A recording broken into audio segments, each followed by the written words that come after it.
Much Laughter proudly presents the Weekly Post. Hill. So what's happening this week then? We've got the royal wedding coming up, which is massive to some people. However, some people really don't give a shit. But I do know that Donald Trump is not invited to the wedding, and Nigel Farage is going to be there as a reporter. I reckon there's going to be loads of phone calls made, definitely by the Donald ringing up Nigel. Hey Nigel, it's Donald. Hey Donald, how are you? I'm very good. Actually, I'm not very good. I'm in a really bad place. I'm in a really, really bad place. I'm so disappointed that I was not invited to go to the royal wedding. Really disappointed. Where are you right now? Oh, well, funny you should say that, actually. I'm in the pub. I'm having a right good time, you know. Everyone's waving their English flags, the British flags, you know. Everyone's having a couple of pints, you know. Everyone's having a great time. Nigel, what have I told you? I've told you this before. If I find out you've been drinking alcohol again, I am actually going to break up with you and I'm going to get back with Piers Morgan. This is a dreadful day. First of all, I'm not invited to the royal wedding.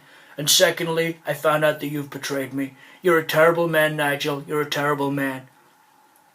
Oh, for God's sake, Donald, let's leave it out, you know. Funnily enough, I'm with Meghan Markle's dad. Hey, we're having a great time. He's had about 7 whiskies. He's pissed out of his face. You know, we're trying to get him in the wedding. It's not happening, though.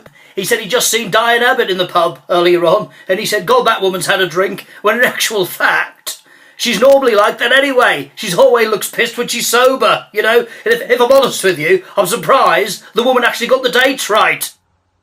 Okay, I think it's very important to make sure that I get the right dates in going to the royal wedding.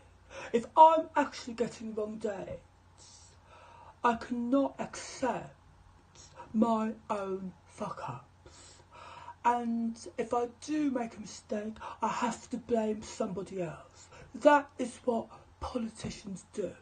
And I think it's very important that I just tell everybody that the royal wedding was not as popular as people say it is. But one thing we will be expecting at the royal wedding is that Ant and Dec will be turning up. Hopefully, fingers crossed, as I've seen they are back together, and the fact that Ant is out of rehab is absolutely fantastic news. We're all behind him, we think he's a great guy, and do you know what? Wherever Ant and Dec touch, it just turns to gold dust, doesn't it, you know? I mean, Ant and Dec could be managers of the England football team, and they'd still, even if they weren't very good, people would still love them, you know? Like, I mean, can you imagine Ant and Dec being manager of the England football team? It would just be, they'd turn into a TV show, wouldn't they? You know? That's right, so welcome back to the changing room, where we're about to pick the starting 11 for the World Cup qualifiers, so here we go. Joe Hart, it's not you. Jimmy Vardy, it might be you. Wayne Rooney, it's definitely not you. The public have decided that we're actually not going to go to Russia because they're all absolute fucking nutcases. Thank you all for watching. Like and subscribe, and I will see you all next week. Thank you.